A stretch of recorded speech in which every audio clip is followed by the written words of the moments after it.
Bismillahirrahmanirrahim. Assalamualaikum warahmatullahi wabarakatuh. Alhamdulillahirabbil alamin. Wassalatu wassalamu ala asyrafil mursalin wa ala alihi wa sahbihi ajma'in. Qala rabbi shrah li sadri wa yassir li amri wahlul 'uqdatam min lisani yafqahu qawli wasaddid lisani wahdi qalbi bihaqqi sayyidina Muhammadin sallallahu alaihi wasallam. Wa ba'da fa inna asdaqal hadis kitabullah wa khairal hadi hadi Muhammadin sallallahu alaihi wasallam. Wa syarrul umuri muhdatsatuha wa kullu muhdatsatin bid'ah. Allahumma 'allimna ma jahilna, ya Allah ya Tuhan kami, ajarkan pada kami apa yang kami jahil. Wa dzakirna ma nasina, ingatkan balik kepada kami apa yang telah kami lupa. Allahumma faqihna fid din. Ya Allah ya Tuhan kami, fahamkan kami agama. Wa 'allimna ta'wil, ajarkan kepada kami Al-Quran. Allahumma rzuqna ilman nafi'ah, ya Allah ya Tuhan kami, rezekikan pada kami ilmu yang memberi manfaat. Wa amalan salihan mutaqabbala, dan amalan yang soleh dan amalan tersebut diterima. Wa rizqan halalan thayyibah, dan rezeki yang halal dan rezeki tersebut baik. Dalam perbincangan kita yang lepas, semalam kita tak baca, semalam ana ada program, berjumpa dengan ada orang sikit lah, kita berbincang semalam. Cuma pada perbincangan kita yang lepas, kita ada bincang berkenaan dengan hukum melaungkan syair ataupun kalau zaman sekarang ni bernasyid di dalam masjid. Dan kita dah sebut bahawasanya ulama-ulama Islam mengklasifikasikan berkenaan dengan melaungkan syair ataupun nasyid di dalam masjid itu kepada dua. Yang pertamanya adalah ungkapan yang mempunyai makna-makna yang elok seperti memuji agama dan sebagainya, maka itu dibolehkan. Tapi jika kandungan yang kita ungkapkan dalam syair itu mengandungi unsur-unsur maki hamun, melahirkan permusuhan, memuja-muja perempuan sebagai contoh, lucah dan sebagainya, itu dilarang dalam agama. Kita dah sebutlah perbincangan tu panjang lebar dalam perbincangan kita semalam. Pada hari ni kita baca hadis. Hadis tu an Ubad bin Tamim an ammihi annahu ra'a Rasulullah sallallahu alaihi wasallam mustalqiyan fil masjidi wadi'an ihda rijlaihi 'alal ukhra, muttafaqun alaih. Daripada Abbad bin Tamim, daripada bapa saudaranya, sesungguhnya bapa saudaranya itu telah melihat Rasulullah sallallahu alaihi wasallam berlujur di dalam masjid dalam keadaan salah satu kaki Nabi meletakkan di atas kaki yang satu lagi. Dia letak kaki macam itulah. Kalau kita letak kaki macam tu, dia panggil kan. Itu Nabi Muhammad SAW, dia duduk belunjur dalam masjid. Duduk belunjur itu pula, lepas tu kaki dia tu atas macam tu. Tu kaki. Itu dilakukan oleh Nabi SAW di dalam masjid.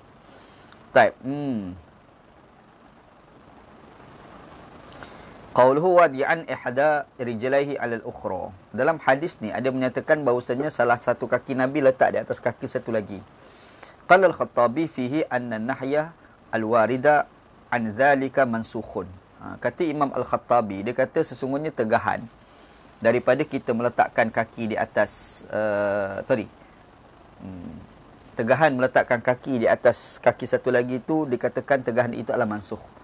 Maksudnya di awal Islam dulu dikatakan ada larangan kita letak kaki bersilang itu, tetapi kemudian ni hukum itu dimansuhkan, iaitu dengan yang dilakukan oleh Rasulullah sallallahu alaihi wasallam. Invite nanti lepas ana habis live ana habis baca kitab baru kita berbual lah. Sebab ada orang tekan invite dah. Nanti ana akan jawab invite itu lepas selesai daripada ana baca kitab dulu. Okey, au yuhmal an-nahyu haitsu yakhsha an tabdu awratahu wal jawazu haitsu yu'man min dhalika. Dan ditanggungkan satu pandangan mengatakan bahawasanya hukum larangan kita letak kaki bersilang itu adalah mansukh dengan hadis yang kita baca inilah. Satu, au yuhmal an-nahyu haitsu yakhsha an tabdu awratahu wal jawazu haitsu yu'man min dhalika. Adapun pandangan yang kedua pula, mereka menafsirkan bahawasanya yang dikatakan larangan kita letak kaki bersilang itu kerana itu boleh menyebabkan aurat kita ternampak. Bermaksud kalau sekiranya kita letak kaki bersilang, lepas tu aurat kita tak nampak, maka itu dibolehkan. Begitu. Qala al-Hafiz ath-thani aula min ida'in naskhi li'annahu la yasbutu bil ihtimal. Mengikut komentar daripada al-Imam Al-Hafiz Ibn Hajar Al-Asqalani, dia menyatakan pandangan yang kedua itu lebih afdal lah, lebih utama, lebih tepat berbanding pandangan yang pertama. Pandangan yang kedua iaitu mengatakan hadis ni bukan mansukh. Sebenarnya melihat pada konteks, iaitu kalau sekiranya kita bersilang kaki yang boleh menyebabkan nampak aurat kita, yang tu dikatakan sebagai larangan. Tapi kalau sekiranya kita bersilang tetapi aurat kita tak nampak, dan dalam keadaan aurat kita tak nampak, itu tak apa. Tu maksud dia. Ini kata Al-Hafiz Ibn Hajar Al-Asqalani. Wajazama Ibn Al-Battal wa man tabi'ahu bi annahu mansukh. Imam Ibn Battal, salah seorang ulama pada zaman dahulu, antara yang pandangannya banyak dinukilkan oleh Al-Imam Ibn Hajar Al-Asqalani dalam kitab Fathul Bari, dia menyatakan bahawasanya hukumnya mansukh. Dia setuju dengan pandangan mengatakan mansukh. Wa yumkinu an yuqala inna an-nahya an wada'i ihda rijlaihi 'ala rijlaini 'ala al-ukhra as-sabiq fi Muslim wa Sunan Abi Daud amun wa fa'alahu sallallahu alaihi wasallam lidzalika maqsurun alaihi fala yu'khaz min dzalikal jawaz li ghairi sarraha bidzalika al-Mazuri. Dia mengatakan bahawasanya yang dikatakan tegahan dilakukan itu sebenarnya wujud di dalam hadis yang diriwayatkan oleh Imam Muslim dan juga Sunan Abi Daud, dan benda ini umum dan telah dilakukan oleh Rasulullah sallallahu alaihi wasallam. Maka disebabkan itu dia kata itu tu tidak fala maqsur walidzalika maqsurun alaihi fala yuqad min dzalika al-jawaz li ghairihi. Maka disebabkan itu khusus untuk Nabi sallallahu alaihi wasallam dan tidak boleh digunakan untuk orang lain. Maksudnya ia memang mansukh, tapi yang dikatakan dilarang di awal Islam dulu adalah merujuk khusus untuk Nabi sallallahu alaihi wasallam. Kemudian Nabi Muhammad SAW buat, maksudnya hukum larangan bersilang kaki itu khusus untuk dibenarkan kepada Nabi sallallahu alaihi wasallam secara khusus. Jadi mansukh itu khusus dalam kes Nabi sallallahu alaihi wasallam, gitu. Wasarraha lidzalika al-Mazuri. Ada ulama lain juga menyokong pandangan ini, iaitu Imam al-Mazuri. Qala lakin lamma sahha anna Umar wa Utsman kana yaf'alani dzalika dalla ala annahu laysa khassan bihi sallallahu alaihi wasallam bal huwa jaizun mutlaq. Tapi walau bagaimanapun Imam Asy-Syaukani kata, bila kita semak, kita dapati amalan ini telah dilakukan juga oleh Umar dan Utsman bin Affan. Dua sahabat Nabi besar melakukan perkara ini. Kana yaf'alani. Dia guna kana yaf'alani. Kalau orang belajar bahasa Arab, kana tu fi'il madhi, yaf'alani ni fi'il mudhari'. Jadi kalau gabung tu dia panggil fi'il istimrar. Selalu sangat. Sesungguhnya Umar dan Utsman kerap sangat melakukan perkara itu. Jadi di situ menjadi bukti bahawasanya dia bukan khususiyatul Rasul sallallahu alaihi wasallam. Jadi di sini kita ihtimalkan, kita menyatakan bahawasanya hukum kita silangkan kaki atas masjid itu hukumnya adalah harus, boleh begitu. Dia bukan cerita tak boleh pada kita tapi dibolehkan pada Nabi. Tak boleh, bukan begitu. Sebenarnya semua orang sama. Yang dikatakan larangan itu merujuk jika sekiranya aurat ternampak, sebab tu dilarang. Tapi kalau sekiranya aurat kita tertutup juga dalam keadaan kita silangkan kaki, maka hukumnya adalah harus, begitu. Wa zahiru anna fi'lahu kana li bayanil jawaz wa zahiru ala ma taqtadihi al-qawaidul usuliyah. Zahir daripada ini yang dilakukan oleh Nabi sallallahu alaihi wasallam itu adalah menjelaskan tentang keharusannya. Jadi bila Nabi sallallahu alaihi wasallam buat, itu tandanya haruslah benda tu boleh buatlah. Jadi kalau kita duduk kat masjid, lepas tu kita bersilang kaki duduk atas masjid, itu dibolehkan. Benda itu pernah dilakukan juga oleh Nabi sallallahu alaihi wasallam.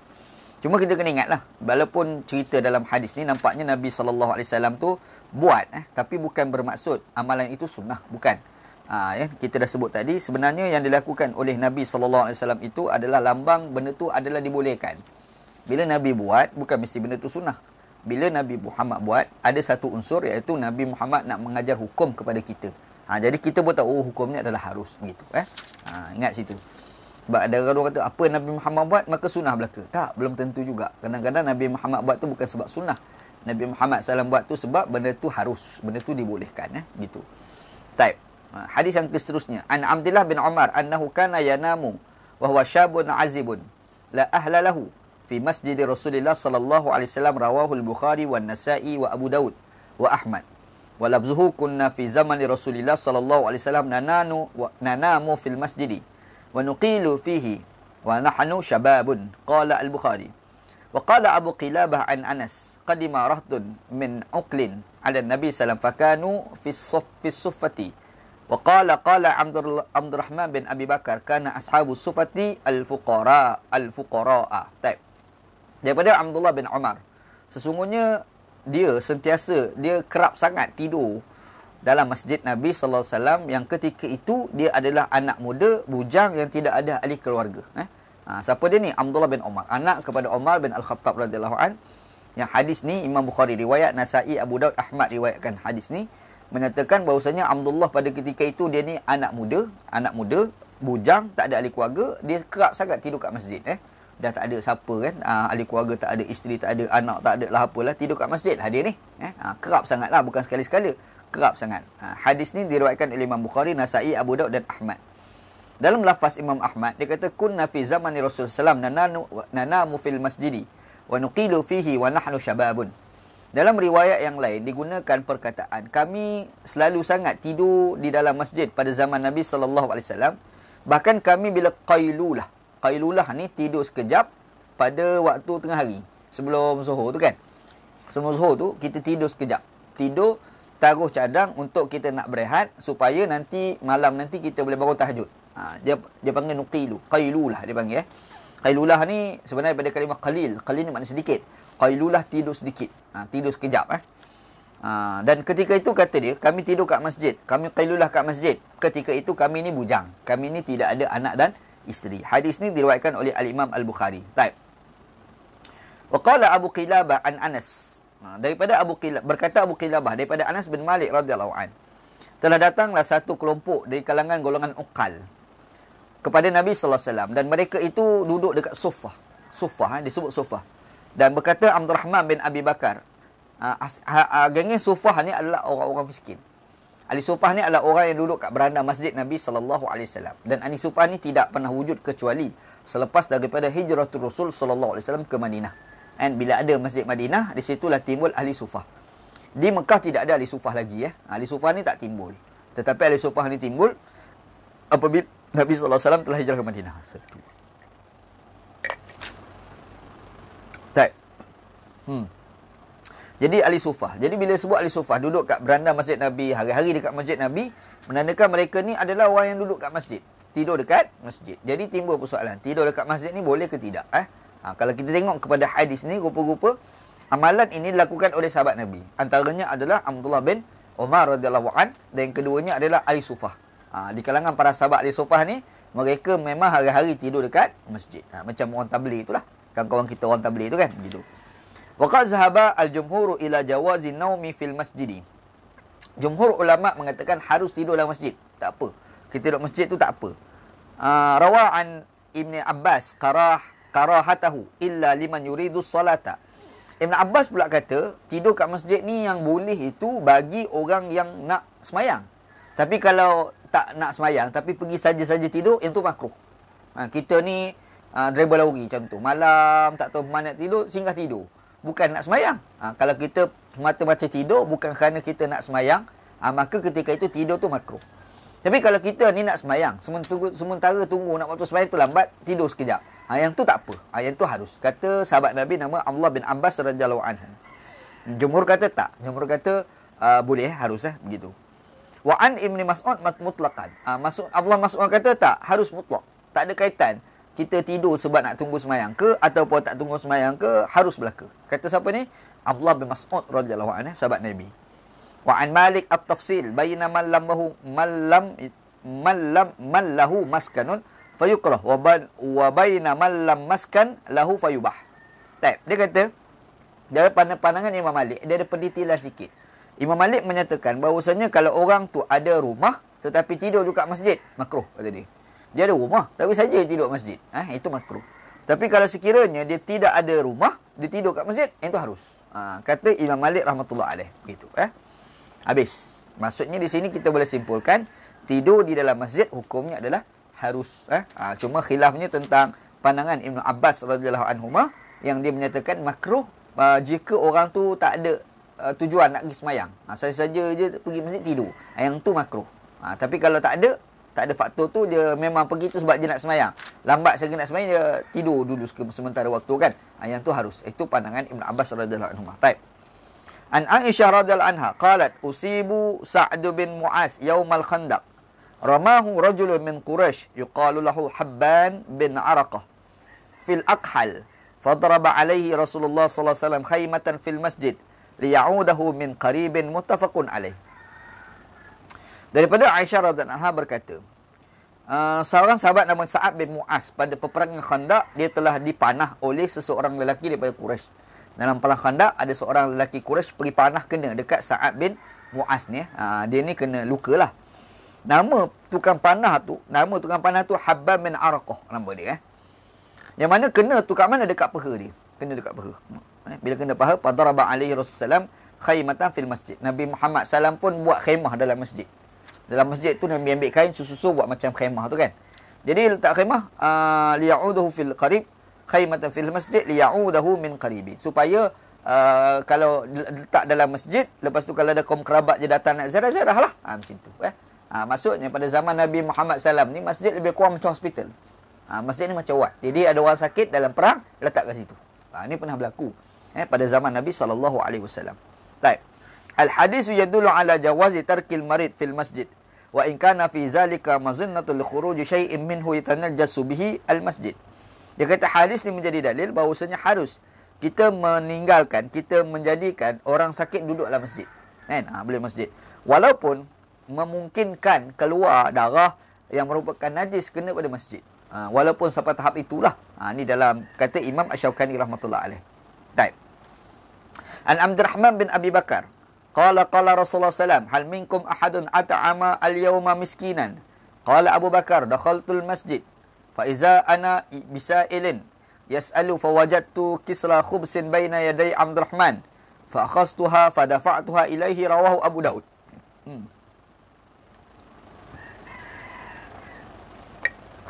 Daripada Abdurrahman bin Abi Bakar. Abdurrahman bin Abi Bakar ni anak Abu Bakar As-Siddiq, adik kepada Aisyah radhiyallahu anha. Berkata bahawasanya Rasulullah bertanya, adakah di kalangan kamu pada hari ini telah memberi makan kepada orang miskin? Tengok Nabi. Nabi antara cara dia didik, dia tarbiah sahabat-sahabat dia, antara dia tanya, hari ni ada tak korang bagi makan pada orang miskin? Nampak? Maksudnya kita akan nampak Islam ni adalah agama yang cukup berkebajikan. Nabi SAW dia boleh tanya sahabat, hari ni ada tak korang bagi makan orang miskin? Dia tanya soalan yang Nabi Muhammad tanya pada para sahabat. Qala Abu Bakar pun bercerita. Dia kata apa? Dakhaltul masjida fa iza ana bisailin yas'alu.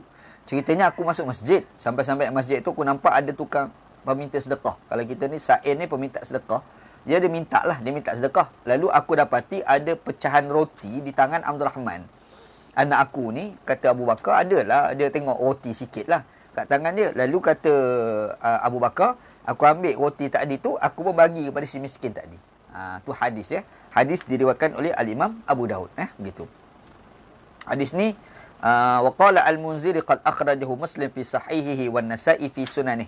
Hadis ni diriwayatkan juga oleh Imam Muslim dan juga Imam An-Nasa'i dalam sunan ni lah, begitu. Wal hadis yadullu ala jawazi tasadduq fil masjidi wa ala jawazil mas'ala indal hajati. Dia kata hadis ni menjadi dalil bahawasanya harus bersedekah di dalam masjid dan harus kita minta sedekah di dalam masjid jika ada keperluan. Duit tak ada, miskin sangatlah, gapolah. Lepas tu kita terpaksa minta bantuan. Kita minta bantuan dalam masjid, boleh. Boleh. Inilah dalil ya, begitu. An Abdullah bin Al-Haris qala kunna na'kulu ala ahdi Rasulillah sallallahu alaihi wasallam fil masjidi al-khubusa wal lahma. Rawahu Ibnu Majah. Daripada Abdullah bin Al-Haris berkata, kami makan pada zaman Nabi sallallahu alaihi wasallam di masjid, kami makan roti dan daging. Jadi ada sahabat Nabi dia makan dekat dalam masjid. Macam kita nak buat hari ni lah. Ada dalil rupanya. Al-hadisu yadullu ala matlubin minhu wa huwa jawazul akli fil masjidi wa fihi hadisun kasiratun. Dia kata hadis ni menjadi dalil harus kita makan dalam masjid. Tak salah makan dalam masjid, makan je lah. Wa fihi ahadisun kasiratun, hadis banyak sangat. Terlalu banyak hadis yang menceritakan zina makan di dalam masjid. Wa minha suqna ali sufah fil masjidis sabit fil Bukhari wa ghairihi fa inna kaunahum la maskana lahum sawa'un yastalzimu aklahum li ta'am fihi. Dia kata antara dalil lain yang menyatakan bahawasanya tak salah kita makan dalam masjid, bahawasanya pada dalam Sahih Al-Bukhari dan seumpamanya ada menceritakan berkenaan ahli sufah yang duduk kat dalam masjid, yang mana mereka itu tidak ada tempat tinggal. Mereka duduk masjid sebab mereka tidak ada tempat tinggal, gitu. Wa minha hadis rahtir rajul al-asir bisiriyatin min sawari al-masjid muttafaqun alaih. Begitu juga berkenaan dengan tawanan perang. Pada zaman Nabi SAW bila perang, ada orang kafir kena tawan. Lepas tu dia letak dalam masjid. Pada zaman Nabi ni tak ada penjara. Pada zaman Nabi tak ada penjara. Makanya bila orang ditawan dalam peperangan, maka mereka diletak di dalam masjid. Jadi bila duduk dalam masjid, diikat dalam masjid, mesti ada orang nak makan. Maka disediakan juga makanan. Jadi di situ menjadi dalil, makan di dalam masjid hukumnya adalah harus. Boleh. Qala al-musannifu rahimahullah wa qad sabata anna an-nabi sallam asara Sumamah bin Usal farabata bisariyatin fil masjid qabla islamihi. Awak banyak sedu ini. Baik. Berkata musannif, dia kata sabit sesungguhnya Nabi SAW ni telah tawan seorang lelaki namanya Sumamah bin Usal. Yang masa tu dia belum peluk agama Islam lagi dan dia diikat dekat salah satu tiang di dalam Masjid Nabi SAW. Ini pernah berlaku Jadi dia tu bukan Islam. Dia diikat dalam masjid sebab dia tawanan perang lah. Jadi bila tawanan perang takkan tidak diberi makan. Maka diberi makan. Jadi situ menjadi dalil makan di dalam masjid hukumnya adalah harus. Begitu. Boleh. Qultu rahtu Sumamah bin Usal ruhita Sumamah qultu rabtu Sumamah sabitun fil sahihain bilafzin ba'atha an-nabiy sallallahu alaihi wasallam khailan qabla najdin faja'at rajulun min bani hanifah yuqalu lahu Sumamah bin Usal farabatuhu bisariyatin min sawari al-masjid faghtasala summa dakhala faqala ashhadu an la ilaha illallah wa anna muhammadar rasulullah. Telah sabit cerita Sumamah bin Usal diikat dalam masjid ini di dalam Sahih Al-Bukhari dan Muslim. Kata Imam Syatibi dengan lafaz Nabi sallallahu alaihi wasallam ni telah melantik satu kelompok pergi perang, tentera berkuda Kemudian ada kelompok rajulun min bani Hanifah. Ada satu kelompok rajulun bani Hanifah namanya Sumamah bin Usal. Yang mana dia ni telah diikat kerana dia ditawar diikat di dalam masjid. Kemudian dia dilepaskan. Apabila dilepaskan, dia keluar, dia pergi mandi. Kemudian dia masuk balik sekali lagi dalam masjid, dia mengucap syahadah. Asyhadu an la ilaha wa asyhadu anna Muhammadar Rasulullah. Jadi Sumamah bin Usal asalnya dia adalah orang kafir yang kalah dalam perang, ditawan. Lepas tu dia peluk agama Islam selepas daripada ditawan. Ini cerita Sumamah bin Usal. Wal hadisani yadullani ala jawazi rabtil asir al-musyrik fil masjid wal muslimu bil aula wa ala jawazi qismatil amwali fil masajid wa nasriha fiha. Dan dua hadis ini menjadi dalil harus kita ikat tawanan perang orang kafir dalam masjid. Hadis inilah menjadi dalil orang kafir naik masjid tak salah. Inilah hadis dia. Inilah dalil dia. Orang kafir masuk atas masjid tak salah. Inilah dalil. Hadis melibatkan seorang lelaki yang ketika itu belum lagi memeluk Islam namanya Sumamah bin Usal. Jadi orang kafir masuk masjid tak salah. Ni kita dah jumpa dah kitab. Imam Syaukani cakap tak salah. Dia kata lebih-lebih lagi kalau sekiranya orang Islam makan dalam masjid lagilah tak salah. Orang kafir duduk dalam masjid, dia makan dalam masjid tak salah. Orang Islam lagi-lagi dah tak salah nak makan di dalam masjid. Begitu juga harus kita membahagikan harta rampasan perang di dalam masjid. Dalam hadis ni menjadi dalil kalau orang tu dapat harta dalam perang, harta ghanimah, dia bagi itu dalam masjid. Hukumnya adalah boleh. Tu dalil dia begitu. Babu tazihi qiblatil masjid amma yulha al-musalli. Bab pada menceritakan berkenaan dengan membersihkan kiblat masjid daripada perkara yang boleh melalaikan daripada orang yang sembahyang. Kita pergi kat masjid tu, kita tengok kat arah kiblat tu ada lukisan, ukiran lah apalah. Kita pergi buang benda macam tu sebab itu boleh mengganggu bagi orang yang senang menunaikan solat. Tu insya-Allah kita bincang dalam perbincangan kita akan datang. Wallahu taala a'lam. Wallahu a'lam. Okey, ada soalan, tanyaan tak? Siapa nak tanya secara live, tekan butang invite tu. Masa anak tengah baca kitab, masa anak baca kitab ni anak tak boleh nak tu, tidak anak tak terbaca kitab, duduk sembang. Lepas anak tu kalau nak tanya, tekan butang invite tu. Sila. Ada soalan?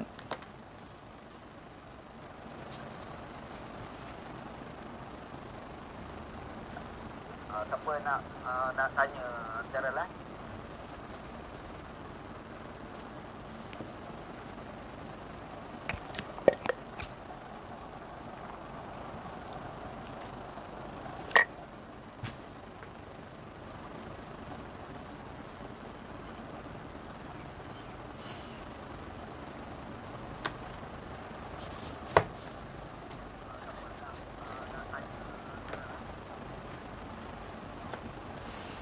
Ada soalan? Sila.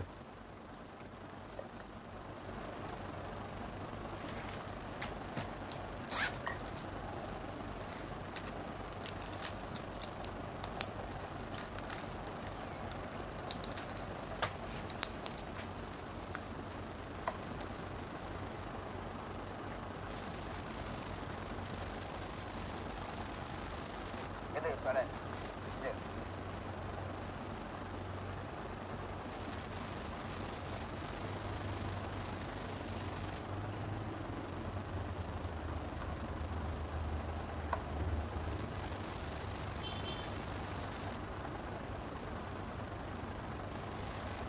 Ada soalan?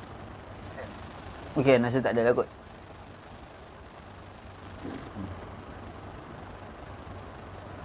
Okey, kalau tak ada cukup wallahu a'lam. Sallallahu ala sayyidina Muhammad wa ala alihi washabbihi ajma'in. Walhamdulillahirabbil alamin. Assalamualaikum warahmatullahi wabarakatuh.